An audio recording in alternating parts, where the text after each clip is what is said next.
Why Clint Eastwood still refuses to watch this one episode. He filmed in 1970. Clint Eastwood was born Clinton Eastwood Jr. on May 31, 1930 in San Francisco, California. Raised during the Great Depression, Eastwood's early life was shaped by frequent moves across California as his father searched for work. These formative years instilled in him a strong work ethic and quiet resilience that would later come to define his screen persona. After high school, he held various odd jobs, from lumberjack to gas station attendant, before being drafted into the U.S. Army during the Korean War. It was while stationed at Fort Ord that Eastwood began to rub shoulders with aspiring actors and found himself drawn to the world of performance. His big break came in the late 1950s when he was cast as Rowdy Yates in the hit television Western Rawhide. Though his role was initially secondary, Eastwood's commanding presence and rugged good looks made him a fan favorite, and the show became a springboard for his career. However, it was his portrayal of the enigmatic man with no name in Sergio Leone's groundbreaking Dollars trilogy, A Fistful of Dollars, 1964, For a Few Dollars More, 1965, and The Good, the Bad, and the Ugly, 1966, that catapulted him into international stardom. These so-called spaghetti westerns redefined the genre and turned Eastwood into a global icon of cool stoicism and gritty anti-heroism. In the 1970s, Eastwood expanded his reach with the Dirty Harry series, portraying Inspector Harry Callahan, a no-nonsense San Francisco cop who became both a controversial and celebrated figure in American pop culture. With lines like, "Go ahead, make my day," Eastwood became the face of rugged masculinity and conservative law and order sentiment, embodying a character who operated by his own code in a world of moral ambiguity. Never content to remain solely in front of the camera, Eastwood transitioned into directing and quickly established himself as a powerhouse behind the lens. His directorial debut, Play Misty for Me, 1971, revealed a flair for suspense and psychological drama. Over the decades, he helmed an impressive range of films, from westerns like High Plains Drifter, 1973, and Pale Rider, 1985, to character-driven dramas like The Bridges of Madison County, 1995, and hard-hitting war films such as Flags of Our Fathers, 2006, and Letters from Iwo Jima, 2006, the latter of which was told from the Japanese perspective, a daring and empathetic move that won critical acclaim. Eastwood's career reached a pinnacle with Unforgiven, 1992, a revisionist western that deconstructed the myths of violence and heroism. The film won 4 Academy Awards, including Best Picture and Best Director, solidifying Eastwood's place as one of cinema's true auteurs. He continued to garner awards and accolades with Million Dollar Baby, 2004, another Best Picture and Best Director winner, showcasing his deft touch for emotional storytelling and complex moral themes. Even in his later years, Eastwood has shown no signs of slowing down. Films like Gran Torino, 2008, American Sniper, 2014, Sully, 2016, and The Mule, 2018, illustrate a filmmaker and performer still at the top of his game, tackling relevant societal issues and humanizing iconic figures with depth and nuance. His minimalist directorial style, favoring natural lighting, few takes, and efficient shooting schedules, has become legendary in the industry. Beyond his cinematic legacy, Clint Eastwood has also made his mark in politics, serving as mayor of Carmel-by-the-Sea, California, from 1986 to 1988. Though he's often been associated with conservative viewpoints, Eastwood's personal philosophy has always been more libertarian and individualistic than strictly partisan. He's an advocate for personal freedom, environmental conservation, and the arts, reflecting a multifaceted and often surprising set of values. Eastwood's contributions have been recognized with numerous honors, including multiple Academy Awards, Golden Globes, and Lifetime Achievement Awards. In 2000, he was awarded the Irving G. Thalberg Memorial Award for his consistent high-quality production work. He also received the French Legion of Honor in 2007 and was named an AFI Life Achievement Award recipient. On December 19, 1953, Clint Eastwood married Maggie Johnson, a secretary at an auto parts company he had met on a blind date earlier that year. At the time, Eastwood was still a relatively unknown actor, yet to make the monumental impact on Hollywood that would define his later career. Maggie stood by him through the early years of financial instability and long stretches of professional uncertainty. Their marriage lasted over 3 decades, during which Eastwood's fame grew astronomically. The couple had 2 children together: Kyle Eastwood, born in 1968, who would go on to become a respected jazz musician and composer, and Allison Eastwood, born in 1972, who followed in her father's footsteps into the film industry as an actress, director, and producer. Although the couple presented a stable public image for many years, their relationship was deeply strained by Eastwood's numerous extramarital affairs. After a long period of estrangement, they separated in 1984, and the divorce was finalized several years later. Reports at the time suggested that Maggie Johnson received a divorce settlement ranging between $25 million and $30 million. A figure reflective not only of Eastwood's immense wealth, but also the high-profile nature of their union. Even before his formal separation from Johnson, Eastwood had been involved in a significant and long-term extramarital relationship with Roxanne Tunis, a stuntwoman and dancer, which began in 1959 and lasted until around 1973. Their affair was conducted with a level of discretion befitting Eastwood's rising stardom, but it was no less significant. In 1964, the couple had a daughter, Kimber Lynn Eastwood, who was kept out of the public eye for many years.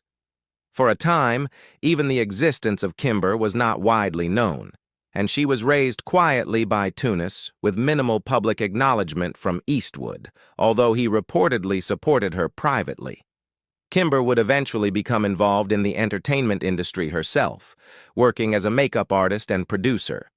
The relationship with Tunis overlapped with Eastwood's marriage to Johnson, which was an early sign of the complex and often overlapping personal relationships that would characterize much of his life. By 1975, Eastwood entered into one of his most visible and widely discussed relationships, this time with actress Sandra Locke. Their union was both personal and professional, and they became one of Hollywood's most recognizable power couples of the era. Locke co-starred with Eastwood in multiple films, including The Outlawed Josie Wales, Every Which Way But Loose, and Bronco Billy, and their on-screen chemistry reflected a deep, real-life bond. They lived together for over 14 years, from 1975 until their acrimonious split in April 1989. Despite their seemingly devoted partnership, Eastwood maintained other relationships during this time, and it later emerged that he had fathered at least 3 children with other women while still with Locke. This revelation led to considerable personal and legal drama, culminating in lawsuits and a highly publicized legal battle after their breakup. Locke later wrote a memoir, The Good, the Bad, and the Very Ugly, which detailed her relationship with Eastwood and accused him of manipulation and betrayal. Their bitter end marked a turning point in Eastwood's public persona, which had previously been seen as stoic and reserved, but now drew scrutiny for its private contradictions. Among the other relationships Eastwood maintained during his time with Locke was an unpublicized affair with Jocelyn Reeves, a flight attendant he reportedly met in the early 1980s. Their relationship remained secret for many years, and neither was a public figure at the time, allowing the affair to stay below the radar. From this relationship, Eastwood fathered 2 more children, Scott Eastwood, born in 1986, and Catherine Eastwood, born in 1988. While Reeves raised the children largely out of the public spotlight, Scott would later step into Hollywood in his own right, becoming an actor known for roles in The Longest Ride, Pacific Rim, Uprising, and Suicide Squad. Like several of Eastwood's other children, Scott didn't carry his father's name for many years and only publicly acknowledged their relationship as an adult. Catherine Eastwood also entered the entertainment world, albeit more quietly, working as a writer and actress. The Reeves affair revealed Eastwood's increasing difficulty in maintaining private boundaries, as his growing fame made it harder to conceal his romantic entanglements. Following his high-profile split from Locke, Eastwood found companionship with actress Frances Fisher, whom he met while filming the acclaimed Western Unforgiven in the early 1990s. Their relationship, though shorter than his previous ones, was no less significant. Fisher, an established actress with a strong screen presence, became an important partner during a creative high point in Eastwood's career.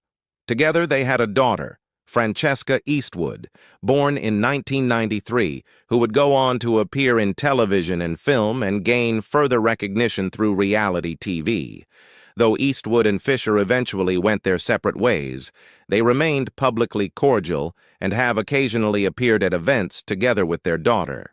In a rare step toward traditional commitment, Clint Eastwood married again, this time to Dina Ruiz, a former television news anchor, on March 31, 1996. This union marked his second marriage and was seen by many as a surprising turn for the actor, who had long cultivated a reputation as an independent and somewhat solitary figure.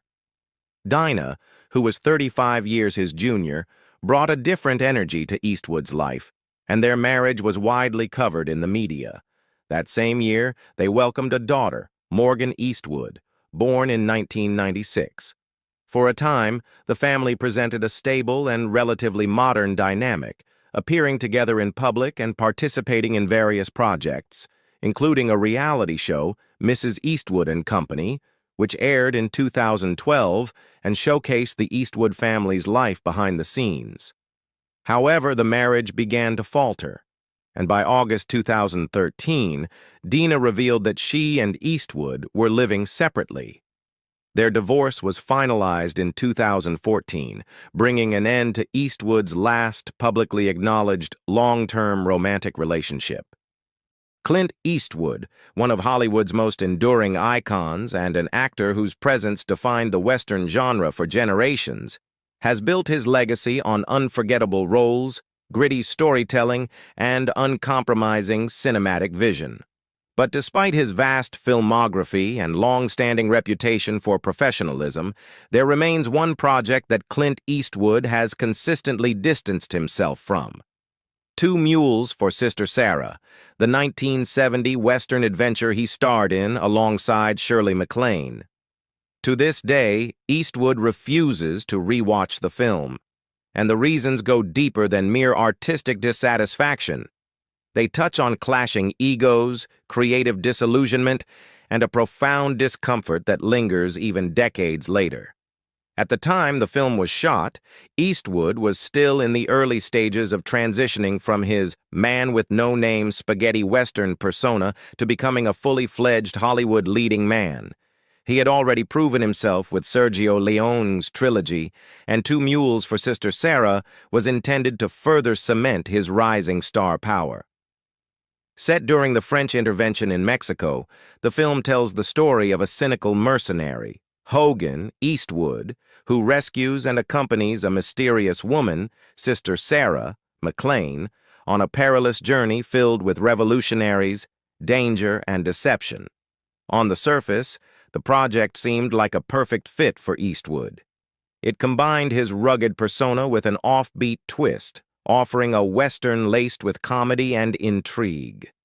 However, from the moment filming began, Eastwood reportedly felt a growing sense of unease.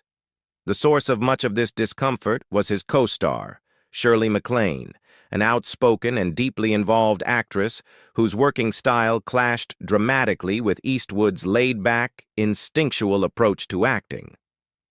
While Eastwood preferred a minimalist, no-nonsense method, relying on quiet intensity and subtle facial expressions. McClane was more theatrical, assertive, and prone to challenging the director's choices. Their personalities collided on set, leading to frequent disagreements and what Eastwood would later describe as one of the most difficult working relationships of his career. He once referred to the experience of filming Two Mules for Sister Sarah as unpleasant, which, for the famously restrained Eastwood, speaks volumes. The tension between Eastwood and McClane wasn't the only problem. Eastwood was also disillusioned with the tone and direction of the film. Directed by Don Siegel, who would later become one of Eastwood's most trusted collaborators, the film attempted to blend traditional Western tropes with a quirky, almost comedic undertone. While Siegel managed to coax some strong performances and visually dynamic scenes, Eastwood felt the movie lacked the grit and moral complexity he gravitated toward. Even worse, the film's big twist, that McClane's nun was in fact a prostitute disguised as a sister, came off as contrived and undermined the emotional stakes. Eastwood believed the story veered too far into implausibility, and the film's lighter tone didn't sit well with his personal taste for stark realism. Another reason Eastwood has been reluctant to revisit Two Mules for Sister Sarah is the way it represented a period of transition in his career that he has since tried to distance himself from. At the time, he was still working under the shadow of studios and directors who did not fully understand or harness his potential. It wouldn't be until a few years later, with films like High Plains Drifter and the outlaw Josie Wales, that Eastwood would begin to take creative control and shape his own directorial vision, stories that aligned more closely with his artistic philosophy. In retrospect, Two Mules for Sister Sarah became a symbol of a time when he was a hired gun rather than the auteur he would become, and watching it today might remind him of the frustrations and compromises of that era. Over the decades, Clint Eastwood has rarely commented on the film, and when he has, his words have been noticeably restrained, even chilly. Unlike some of his other westerns, many of which he revisits or references with pride, Two Mules for Sister Sarah is conspicuously absent from retrospectives, interviews, or directors' commentaries. His silence speaks to an unresolved discomfort, a chapter he seems to consider best left closed. Whether it's the memory of creative friction, the disappointment with the film's tone, or a general feeling that the project simply didn't reflect who he was as an actor or artist, Two Mules for Sister Sarah remains the rare blemish in a career filled with iconic moments.